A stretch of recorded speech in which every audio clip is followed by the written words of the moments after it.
Welcome back to Pro Pels Talk. Who's staying? Who is going? We're talking bigs. We're talking Jonas Valanciunas, Billy Hernan Gomez, and of course, we're talking Jaxson Hayes. You will be surprised with some of the answers surrounding Jaxson Hayes. Make sure you like, comment, and subscribe. Let's get into the show. First took away.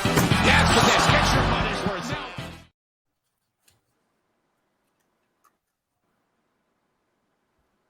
We had some technical difficulties. I think y'all can hear me now. Joined with Lito and Chaz. Lito, we're starting with you. JV's been your guy through and through. No doubt. Staying or going? I think for his sake and the team's sake that it would be best if he leaves. Why? Why for both? Well, I think we have seen. I think we saw throughout what was it, 60 some odd games where the usage for him just was not there. And if you compare last season to this season, you know, a lot of people say he was injured, he was hurt, he didn't look like the same player. Which, you know, may be true, but you cannot look like the same player if you're not getting the same touches, if you're not in the same role, you know, as you were the prior year. I think JV has a lot left in the tank. I mean, I think he's going to be a double-double guy until he is ready to hang him up. I think I said for both parties just because for the team, I feel like I'm not going to say – I don't know if it's necessarily Willie Green. Maybe it's just the staff in general, the scheme. The scheme doesn't trust JV. The scheme is not in his favor, and it looks like they want to go to more of a smaller, more not necessarily maybe even smaller, but a more versatile type center. One who not necessarily is a low post scorer, but one who maybe can protect the rim and pop out. You know, shoot threes. Not a lot of those guys out there on the free agent market, but I think that, you know, for the team's best interest, for Willie's best interest, the team should get Willie a center that he can fully trust and that he feels capable. So that's the reason why I say both. Shout out to my guy, man. I'm gonna miss you, bro. I never wavered. I've been here with you the whole time. You know what I'm saying? If you in town, you know what I'm saying, holla at me. You know, it's all good. Chaz, I have two questions for you. One, NBA University on Twitter came out with most played Pelican lineups in the 2022-2023 season. Their second best lineup had JV at the 5 and Herb was at the 4. Their worst starting 5 had JV at the 5 and Trey Murphy at the 4. They were in the CJ, Najee, Trey, Herb, JV lineup. They were plus 11.4, which is second best on the team for that 5. The worst had CJ, Dyson, Najee, Trey, and JV, and that was a minus 22. Which it was pretty nasty. Their best lineup had Larry Nance at the 5. Overall, when JV was incorporated at the 5, they had a plus rating. So why? This want to get back to the staff because I feel like the staff misused JV. 1, do you believe that? And 2, who do you think is a trade partner for JV, or what team makes sense for him? You know, I want to start off. Shout out to NBA University, but all of that is inconsequential nerd babble. You know what I'm saying? It's inconsequential nerd babble. I care about that analytical. You don't care about that. You don't care about. I got fucking eyes. Okay, I got eyes. Right. I know what happens when JV plays, and I know what happens when he doesn't play. Like for offense and defense. I think. I think the thing with JV is it's been several instances where he's had an offensive advantage, and his offensive advantage far outweighed his defensive disadvantage. And I think there wasn't a lot of trust there. You know, I felt like all season, even when Zion was healthy, the sum of the parts didn't necessarily fit. Like there was a lot of talent, a lot of offensive talent, but how it was utilized and how it was maximized was just left a lot to be desired, specifically when you go back to those last 2 games. And this isn't recency bias because we had been calling for JV to get the ball more for months prior to, you know, the way the season ended. You go to that Minnesota game where there's just no reason not to play JV in the fourth. And in the Oklahoma game, I thought he was going to have a 50-50. I thought JV was about to have a 50-50 the way he, started the game. And unfortunately, he got hurt. But it's like, even then, before he got hurt, he wasn't the best utilized in that game. And so I do think it is. I agree with Lito. It's best for JV to just go somewhere where he would be maximized more and treated with a bit more respect. As far as available trade partners, I think things can get really interesting depending on how these playoffs shake out. You got a team like Cleveland right now who needs wing help, and one of their avenues to getting better is moving a guy like another great center in Jared. I shouldn't say another. A great center in Jared Allen, and probably maybe they could use a guy like JV to kind of just plug a hole right there, pause, and maybe they can use the rest of that salary to go find some wing depth. Maybe go after a guy like Cam Johnson. Maybe there's a situation with Indiana where you maybe move JV and another guy to go bring in Buddy Hill. There's a lot of avenues to where you can a lot of teams will be happy to have a guy like JV in his offensive prowess. Yeah, and he's, besides Larry Nance, he's your best, tradable contract. So 5 joined the show. Good to see you, 5. We're talking bigs, who's staying, who's going. Lito said JV's going. Lito thinks that it's best that both parties move on. Chaz says the same thing. What are your thoughts? I'm glad you added me on this one. One, this coaching staff did not use JV and a lot of these, players on this team in the correct fashion. I mean, we've, again, as Chaz alluded to, we have been calling for JV to get utilized more probably since, let's say November 1st, right? I mean, it's been that long. I mean, you can go as far as back as like the Clippers game, and JV up until that point, right, was getting like 4 shots a game almost. Like it was like a stretch where he wasn't even getting a rock, and you're like, what's going on? Look at the Phoenix Suns Clippers game last night.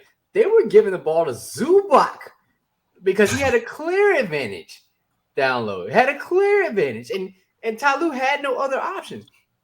You could take that same ideal, right, and transfer it to the Pelicans where, you were out on Brandon, out on Zion, and you still wasn't giving him the ball. Still wasn't giving Jonas the ball. So that's what we mean, right? Utilizing what you have in front of you. Maybe less is more at this point, right? Maybe you get a guy like Jared Allen that doesn't have an offensive talented person. That way you don't have the notion like they have to give him the ball on the block, right? Maybe that's what you need. Somebody that doesn't have the skill, right?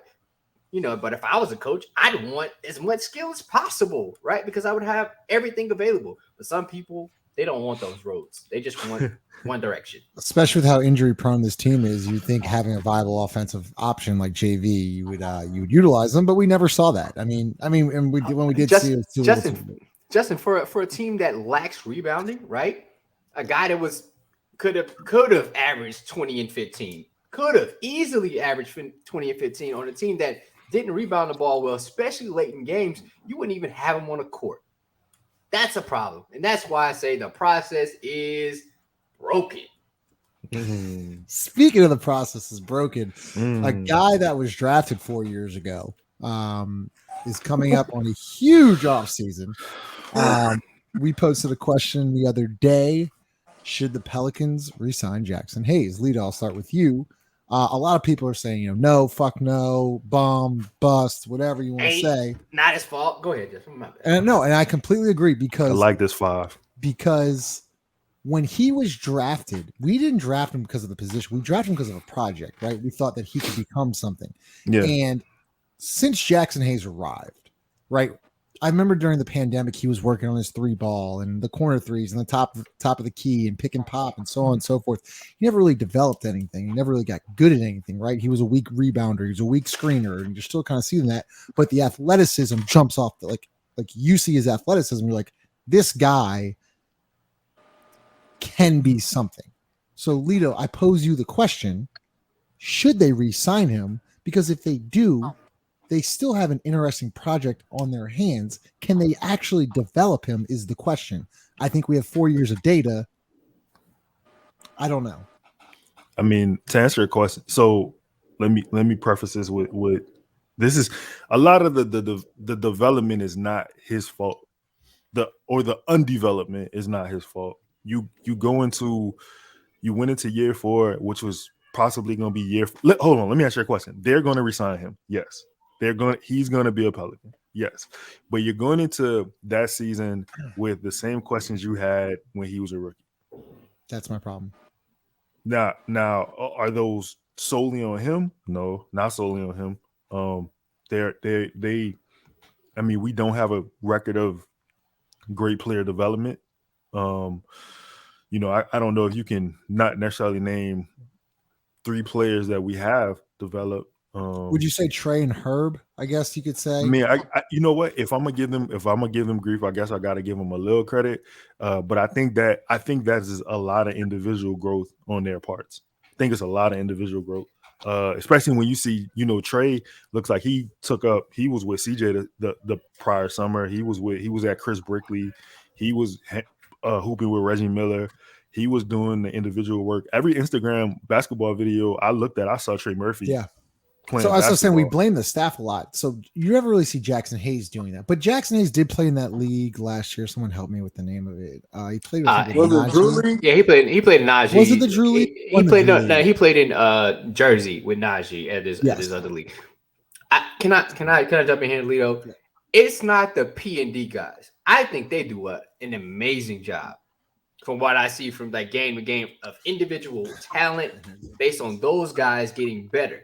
Now, take those guys out of it and talk about the actual assistant coaches and head coaches and the scheme that they run. The guys don't know because it's not the same game to game. It's all different. That's the issue. I think individually, you can look at a guy like Najee. He's actually gotten better since he's been here. That's development between the person individually.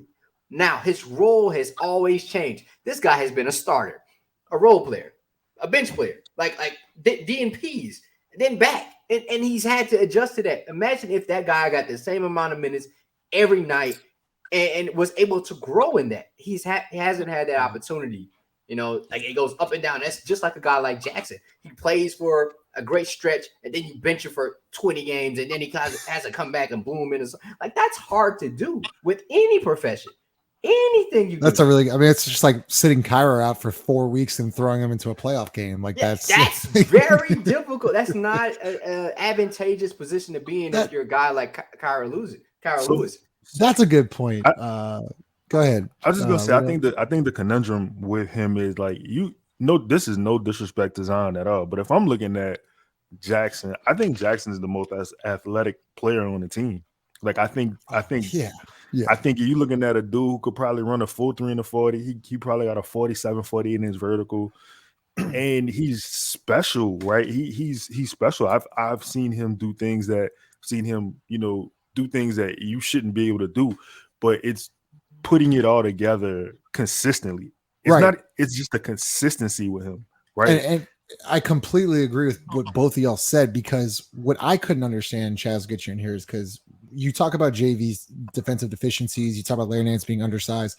The one thing that Jaxson did do very well is that he could switch on to guards, and with his length and athleticism, he could defend them very well. And that was something that the Pelicans struggled with late in I think they struggled that with, Shy and even Anthony Edwards and things like that. And Jaxson Hayes could do that. He actually even did it against Phoenix. And you saw in the 6-game series that they lost a couple of years ago. But Chaz, how does he not? I just, because 5 says, I agree with 5. I agree with Lito. I agree with both of them. But at the same time, when does it become on the player for him to want to get better, for him to learn different moves? Like that's where I'm at. Like with Jaxson. I think with Jax, it's a 3-layered problem, right? For one, you really don't have a choice but to try to bring him back, and hopefully he's okay with coming back because he probably doesn't have much of a market. So you have to kind of bring him back on his qualifying offer in hopes that you can trade him, if nothing else, right? 2, it's tough to give up on that kind of talent because Jax, when he's in a groove, he's box office. Like, like guys like Zion and Jax, they make you get up out your seat. Like, those are box office players. And truthfully, he hasn't played basketball very long, and he has probably come to one of the lesser serious organizations in the NBA. Like I said before, we're a play-in appearance from being, the Kings of last year or the Detroit Pistons. This isn't a very acclaimed organization. Then, and lastly, what it really boils down to is Jax don't like Willie and Willie don't like Jax. So I don't know if it matters what Jax offers necessarily, because we didn't really get to watch Jax much this year and see Jax look terrible. We just didn't get to see him. So for all we know, he could have developed a bunch of shit, but we just never really saw him. I feel like he had a decent run. 5. Yeah, he did. I can't really remember exactly when it was. It was right before Larry came back. He had a decent run, right. And then when Larry came back, and that's what I couldn't get with guy. And like, I commend Larry for playing hurt, and it was great, to see him try to at least battle through it. But you just had a healthy Jaxson Hayes sitting right there, and you had a Larry Nance who was at like 60%. Give the kid a shot, but there could be things going on behind the scenes that we don't know about, right? And so I think that's the relationship between Willie Green and Jaxson Hayes is important. 5, we'll go with the last guy. We'll start with you, then go to Lito. Billy Hernangomez, he had an Instagram post. He did the thank you. He's like, on to the next chapter. I'm guessing he's going. Is that but like you got to start filling out the roster here. I mean, you're probably going to trade JV. I mean, you got to send Jax probably a qualifying offer, and then you lose Billy. I mean, you can't have Larry Nance as your backup 5. Yeah, I mean, Willie Hernangomez, shout out to him, man. I thought he was like a constant professional at all times. Always had a smile on his face, even though you knew he wanted to play. I don't know, for a guy that wasn't like that athletic, always seemed to always be around 10 rebounds and 10 points. Always. I mean, no matter what. I mean, some matchups didn't, favor him, but some matchups he would very, show you like, oh, I can actually play in this league and be very successful at times. Yeah, he's probably going. I don't know what they do as far as like filling these voids, but they need to do something quickly and kind of, stay on top of that. But if that's the case, you have to sign Jaxson.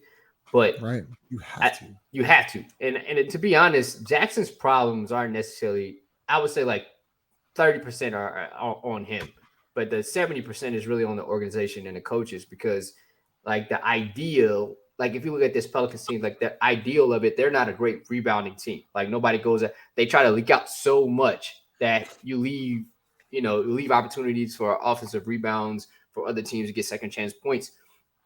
If a guy like Jaxson Hayes was just taught, hey bro, don't leak out anymore. Let's just concentrate on rebounding rather than, that set. What was that? Last two seasons ago, his extra interview. In the interview, in a post, interview with the media, he said, "Yeah, I'm working on dribbling and shooting corner threes." Mm-hmm. If they'd never said rebounding in that meeting, that's a problem.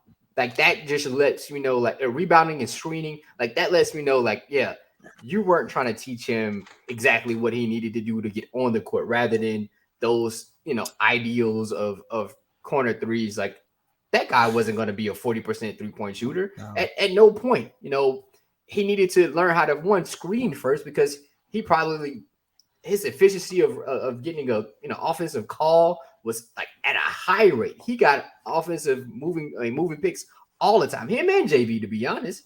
Like this team should look at this like, yo, we need to learn how to screen better and screen for the right people. But they don't do that enough. So all right, so hold on. I was about to go ahead. No, look. I agree with you, but dog, that's on the guards. Oh, and this is what you say it's on the guards. I'm gonna say it's actually on the coaches, because you're not going through this. Like if the guy continues to move, like, all right, on both of you guys, right? It's on both of y'all. But who's gonna tell y'all what they actually do, when to actually move? If you're not, going through this, because you can't tell me one thing this team has gotten better at from the beginning of the season to the end of the season. That's the problem. Losing. Yeah, and I think that what's funny is I envision Jackson as a great screener and then just rolling hard and then defense collapsing. When you have someone like Trey Murphy and CJ McCollum in corners, the defense collapse. You just, I mean, JaVale McGee has made a career out of this. But, like he is literally him. Justin, my only rebuttal to this, like Jackson only knows one speed, right?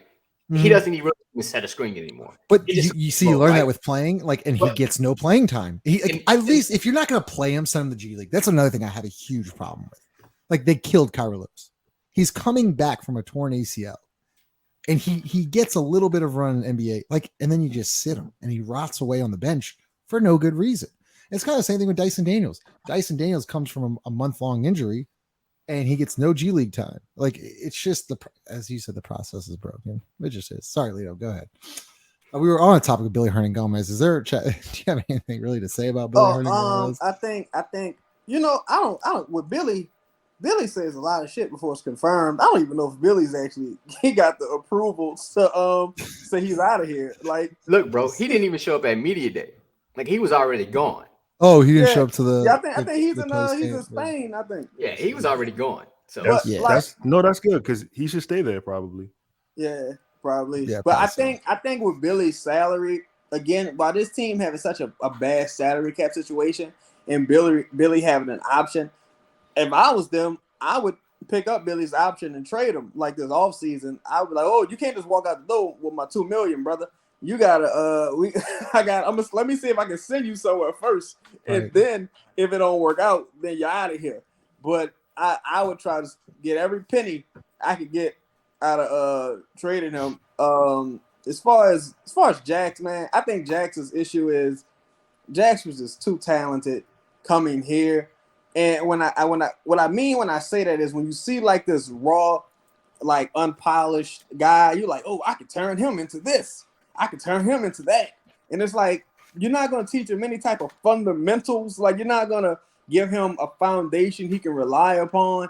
And it's like, he hasn't had that here. He also has never played with, you know what? And I feel like I'm always taking a shot at this guy. And I really don't mean to, but it just is what it is.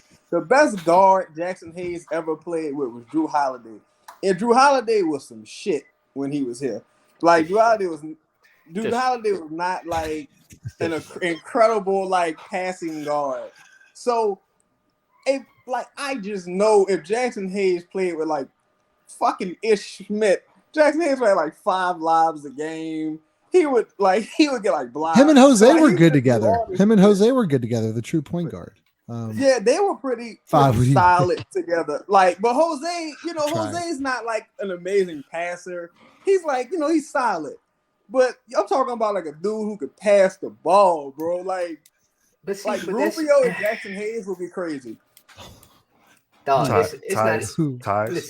It's not necessarily just Jackson, right? I think it's putting Jackson in the right position to succeed, right? And also, if it's a pick and roll and Jackson is the screener, right, and having Trey in the opposite wing, which the helper doesn't really want to help. But these are all things that you should be thinking about if you're developing these schemes to be beneficial, right? And that's why you're hitting the nail on the head, Five, because it goes back to the coaching staff putting players in the position to thrive at a high level. And when you stick Jaxson Hayes in the corner, who's not a three-point shooter, just how you would stick Herb Jones in the corner, who's not a three-point shooter, that makes them the problem. It's just so funny how you see Herb Jones used.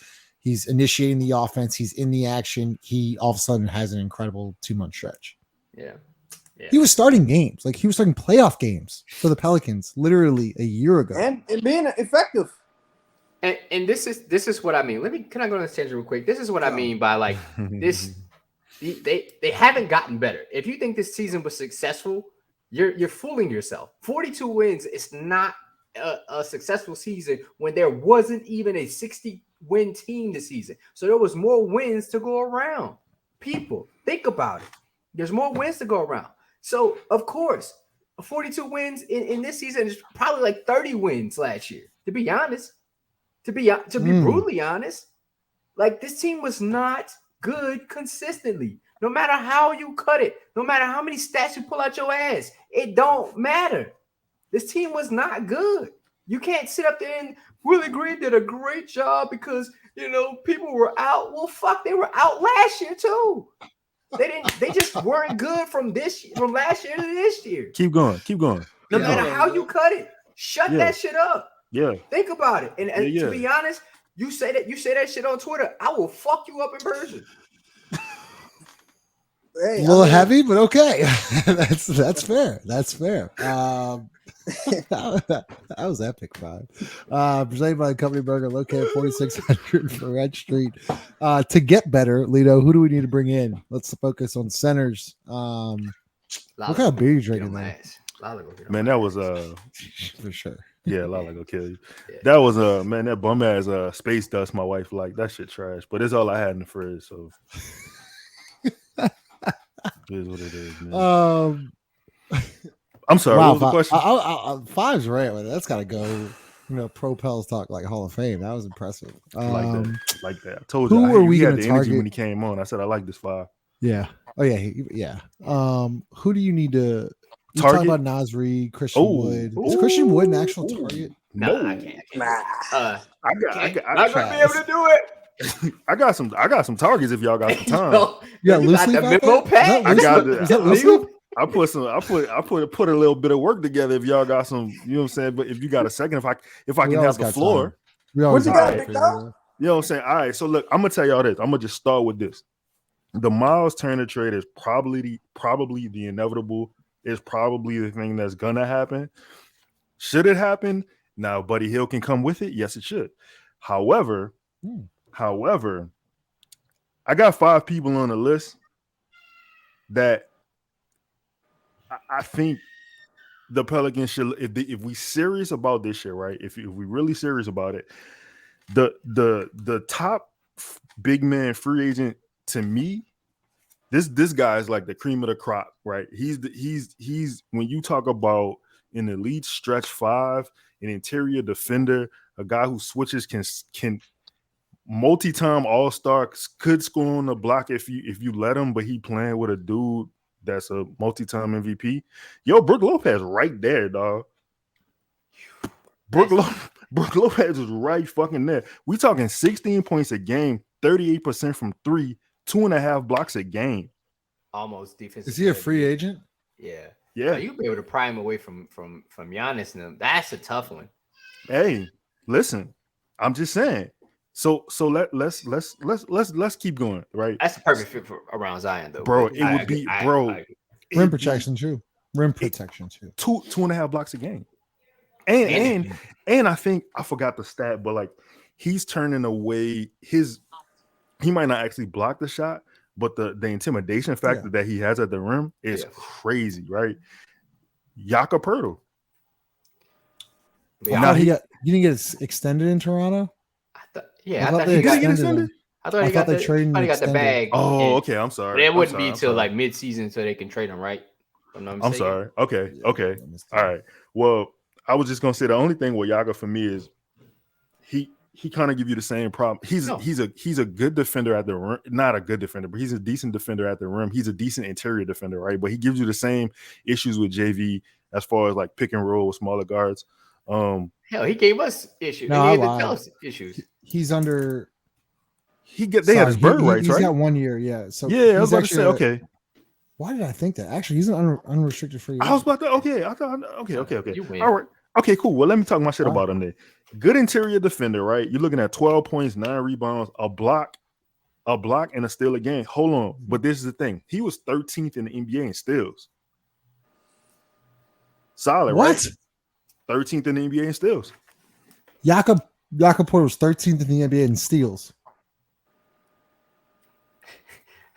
But listen. I think that'd be a really good pickup. I mean, Jakob he killed the Pels for a minute, right? Like yes. He was always, he had really good games against JB. Even when he went to Toronto, when the Pels played him, like he had a really good game. Then he outplayed him. That'd be a really solid pickup. Who else you got? I like the Nas Reed idea. I was going to. So I'm getting to him. Can he be a starter? Could he be a starter? So look, I'm about to answer your question. Nas Reed, right? All right. You want me to give you the pros or the cons? Pros. Pro post talk. All right, the pros is he was the best. He was the best big for Minnesota this year. He was the Easily. best. He was the best big, untapped potential offensively. Can stretch the floor. Would fit really good in a system with either Bi, CJ, Zion. Not a selfish player. Not yet a passer out of double teams yet, but still, willing to make the extra pass. Awful defender, God, awful defender, terrible right in. defender, right? He terrible defender, awful rebounder. Cannot four rebounds a game. It just ain't gonna do it. And he's small. You complain about Larry Nance at center, and then you bringing in a guy who's better than Larry Nance, but like, dog, he is terrible. He is terrible on if he's not scoring, he's not really giving you much value. And the thing is, here, he ain't gonna have the ball a lot, right? Like, and it was him and Ant. You know what I'm saying? Like, Cat was out. Gobert's he French, so you know what I'm saying. Like, you really like he didn't really have much. So look, this is my dog horse, Xavier Tillman. Xavier Tillman. Check me Out out. of Memphis. So listen, his stock is rising. He is playing Anthony Davis terrific deep. Like he's manning him there. He's literally playing him man. He's manning him up. He's been able to switch off AD Bro, to LeBron. Talk about it. Like, no, it was really good. And he was manhandling AD that was that game. Talk about it. Right? He had a double-double, 22 and 12. Like, and he hit 2 threes. Now, I don't know if that's a legit, 3-point shot, to be honest. But I think those ideas can be translated. He's a good screener, good roller. He went to Michigan State, so he knows how to play basketball. Damn, you read my. Hey man, listen. We be tight. Damn, that's my dog. That's crazy. You know what I'm saying? Like, I think this guy can really be an asset to a team like this. Now I don't know if he's a prototypical starter, but I think he can play. Like, I think he can unrestricted. Play so club option got declined. Or I'm sorry, club option for 2023, 2024. And he's making 1.9. He's making 1.9 million. Yeah. So look, check this out. I started this off by saying, I wrote it in my notes, I could be a prisoner of the moment, but he's playing amazing defense. He's a great rebounder. He's setting amazing screens, right? And those are things that you would hopefully want to translate to us. Interesting. That's a hell of a list. Hold on. Oh, you still got more. Hold on. Wait, hold on. I didn't know there was one more. This is why Mike Brown is coach of the year. There was a guy who sat on his bench the whole fucking year. He had a very weird year. Within the last 13 games, Mike Brown looked at his bench and he said, "Hey, yo, you, come here, right? Hey, yo." He put this man in the game, and it literally changed they're not a good defensive team, but it changed their interior defense, right? Alex Len is switching on pick and rolls. He blocking shots at the rim. He's not a great rebounder, but if Jackson wanted to model his game after somebody, that is a guy. I think Jackson's more athletic than him, but like, he's a guy who he's athletic. He can protect the rim. He should be a better rebounder than what he is, but like and this is the thing, could be a prisoner of the moment situation with him. It's a small sample size with 13 games against a team like Golden State that doesn't rebound the ball very well. Exactly. Unrestricted free agent though. Unrestricted free agent. Lito, can I ask this question? Yeah. Anybody jump in? Is rebounding in like a team idea, or is it just like player to player? I think if you want the team to be successful, it should be the team's identity. Exactly. It should be an identity. You can have great rebounders on your team and be a poor rebounding team. As we saw this year, you have a guy who can average a double and nobody else will look at the fucking rim. But that starts in practice, Five. That starts in training camp. Like, you're making it a priority. Like, we're going to rebound or you're not going to play. It's basically that simple. I think that we didn't make it a priority, in my opinion. Clearly, you didn't make it a priority. And for a team last year that was getting better at the end of the season, they were out rebounding teams almost. That's why you're winning games, because you were getting extra possessions on the offensive end. I mean, that's because you had two guys out there, like a guy like Jaxson Hayes and Jonas, that were getting you extra possessions. My point is, that was a style that they played. they went away from that style completely to try to do something else, and something else, and something else, and some stuff worked, but it was all predicated on the people that you were going to play, like a Zion and him being healthy. The fact that he wasn't around, then you had to change everything. There was just no way that Zion shouldn't be averaging a double-double. Like, there's no way. There's just no way he should be legitimately averaging a double. I don't care how many games he plays in. Well, so you don't think he should be averaging a double-double? So wait, let me say this. The scheme with Stan was he leak out. He couldn't average a double over there. We don't. Yeah, Stan Van Gundy's not our coach anymore.